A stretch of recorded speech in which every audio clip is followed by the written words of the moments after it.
This channel does not promote any violent, harmful, or illegal activities. All content provided by this channel is meant for an educational purpose only.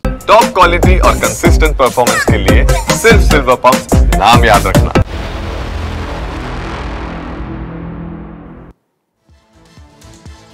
আর শুরুতেই যে খবরের দিকে নজর রাখবো বিগওয়ালে PCR বড় খবর আজকে নিঃসন্দেহে দিনভর নজর থাকবে আমাদের।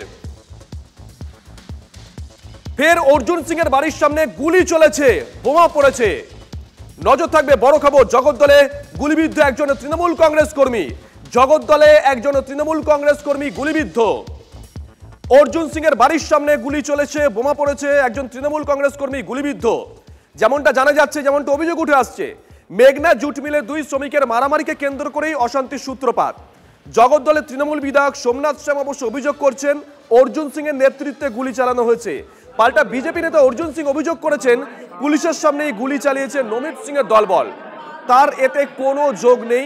তবে এই প্রথম নয়, গত বছর অক্টোবরে অর্জুন সিং এর বাড়ির সামনে এর আগেও বোমাবাজির ঘটনা ঘটে। অর্জুন সিং এই মুহূর্তে আমাদের সঙ্গে সরাসরি রয়েছেন। অর্জুন দা, শুভজিৎ রয়েছে। অর্জুন দা, আপনার মুখ থেকে আগে শুনে নেই, আপনি ঠিক কি দেখলেন বা কি শুনলেন?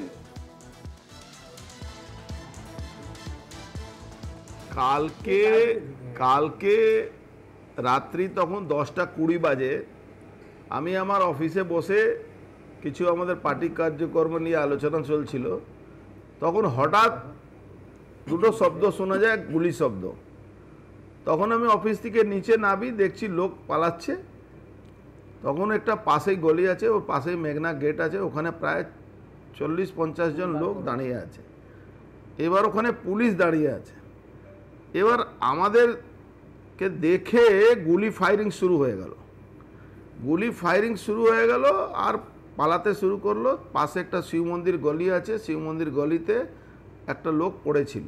আচ্ছা, একটা লোক পড়েছিল, তাকে তুলে ফুলে আমরাই এটা ওর সঙ্গে একজনকে লোককে একটা ছেলেকে দিলাম, বা একে নিয়ে যা, কি হয়েছে দেখ। এরপরে পুলিশকে আমি বললাম, ভাই আপনাদের সামনে গুলি চালাচ্ছে, প্রায় 5 রাউন্ড গুলির আওয়াজ শুনলাম, 2 রাউন্ড আগে 7 রাউন্ড গুলি চলেছে, আপনারা এখানে উপস্থিত আছেন আর তারপরে গুলি চলছে, আপনারা ধরছেন না এদেরকে? পুলিশের কোনো জবাব নেই। তারপরে ওখান থেকে আমি ফিরে আসি 10:50 মতন, আমি আবার অফিসে বসে আছি। তখন একটা বোমের আওয়াজ হলো আমার বাড়িতে, একটা দম করে বোমের আওয়াজ হলো। আচ্ছা, ওই বাড়িতে যারা থাকে তারা দৌড়ে এসে চেঁচামেচি শুরু করলো। পুলিশের উপস্থিতিতে সবথেকে বড় ব্যাপার আছে, এই যে সোমনাথ শ্যামের পার্থভূমিকে আঙ্গুল হেলানিতে নমিত সিং আর সাদ্দাম আর প্রায় 40-50 জন লোক, তারা 40-50 জন জেহাদি, তারা এসে গুলি চালাচ্ছে, বোম চালাচ্ছে, পুলিশ দাঁড়িয়ে থাকছে, দোকান ভাঙচুর করছে। অর্জুন দা, সোমনাথ শ্যামের বিষয়ে আসবো, তবে তার আগে পুলিশের বিষয়ে আসি। আপনি বলছেন পুলিশের সামনে, ওখানে কে থাকতে পারে? কনস্টেবল থাকতে পারে, এসআই থাকতে পারে, এসআই থাকতে পারে। অর্জুন দা, ব্যারাকপুরে সিপি চেঞ্জ হয়েছে কয়েকদিন আগে, তারপরেও এই অবস্থা। দেখুন, সিপি চেঞ্জ হলে তো হবে না, পুলিশ নিরপেক্ষ থাকতে পারছে না। পুলিশকে পার্থভৌমিক আর পার্টির তরফ থেকে, উপর তরফ থেকে মমতা ব্যানার্জি ইনস্ট্রাকশন আছে, এলাকাটাকে ডিস্টার্ব রাখো,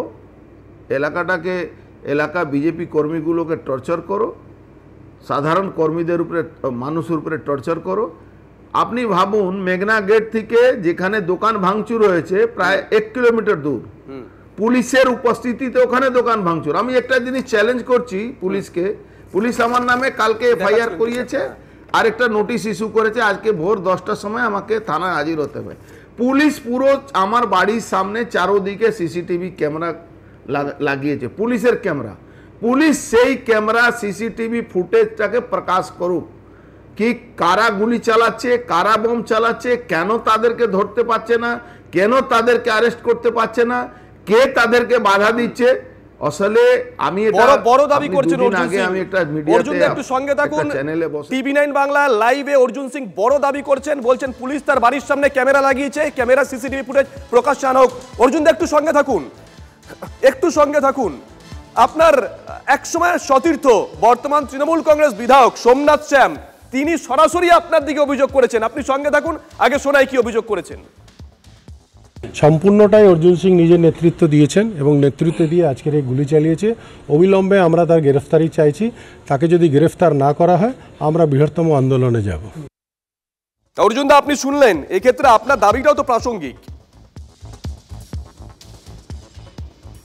না, আমি একটা কথা বলি, যে দাবিটা রাখছেন, যেখানে গুলিটা চলেছে প্রকাশ্যে ঘোষপাড়া রোডের উপরে প্রায় 12টা ক্যামেরা আছে, আর 12টা ক্যামেরা পুলিশের ক্যামেরা, পাবলিক ক্যামেরা ছেড়ে দিন, তাহলে পুলিশের সাহস নেই কি এই ক্যামেরাটা সিসিটিভি ফুটেজ মিডিয়াকে দিক বা কোর্টকে দিক কে কে গুলি চালাচ্ছে?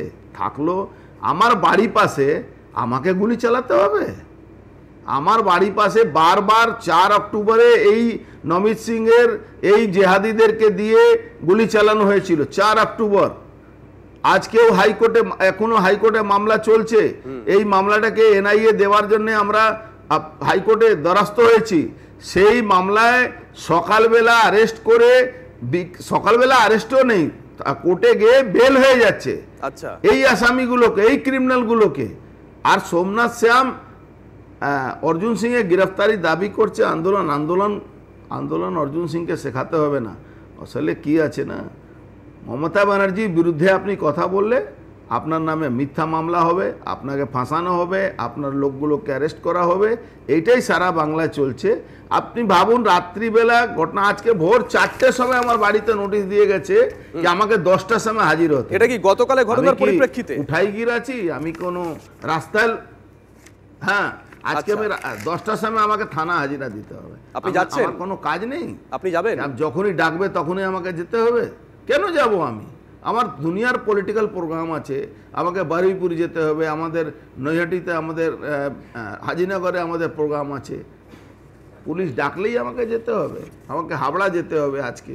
তো পুলিশের সব থেকে বড় ভূমিকা, পুলিশ আগে সিসিটিভি ক্যামেরা ঠিক মিডিয়ার সামনে। আপনি এই দাবি করলেন অর্জুন দা, আপনার সঙ্গে আলোচনা চালাতে পারলে ভালো লাগতো, কিন্তু সময়ের কাছে তো প্রত্যেককে একটু থামতে। অসংখ্য ধন্যবাদ আপনাকে। অর্জুন সিং দাবি করছেন যে পুলিশ তাকে আজকে থানায় হাজিরা দেওয়ার জন্য নোটিশ পাঠাচ্ছে, সেই পুলিশ কেন? পুলিশের যে সিসিটিভি লাগানো আছে ওই চত্বরে, অর্জুন সিং বললেন 12খানা সিসিটিভি লাগানো আছে, তার ফুটেজ কেন পুলিশ সামনে আনছে না? নজর থাকবে পুলিশ সামনে আনে কিনা। কয়েকদিন আগেই সিপি পরিবর্তন হয়েছে, যদিও অবস্থার কিন্তু পরিবর্তন হয়নি। সেখানকার মানুষ এখনো আতঙ্কে আছেন। শান্তি আর কি চাইবো? কেন রোজগার ডিস্টার্ব হয়, রোজগার আমাদের মার খেয়ে যায়। অসুবিধা হচ্ছে না, পাবলিকের দোকান দৌড়ি বন্ধ, খেতে পাচ্ছে না, ওদিকে চা দোকান বন্ধ।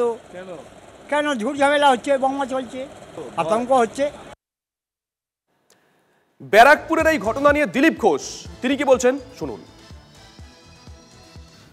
গুলি চলাটা ওখানে কোনো ঘটনা নয়, এটা কোনো নিউজ নয়। যেদিন গুলি চলে না ব্যারাকপুরে সেদিন হচ্ছে খবর যে আজ গুলি চলেনি। একজন বলেছিল আমাকে মজা করে, সন্ধ্যাবেলা জল টল খেয়ে বাড়ি আসে, তাকে একজন ধমকেছে, এই তুই রোজ রোজ মদ খাস কেন? বলে না বাবা, আমি রোজ খাই না, সপ্তাহে 2 দিন খাই। কোন 2 দিন? যেদিন বৃষ্টি হয় খাই, আর যেদিন বৃষ্টি না হয় সেদিন খাই। আজকে আমাদের ব্যারাকপুরও তাই হয়ে গেছে। কোন দিন বোম পড়ে না, কোন দিন গুলি চলে না।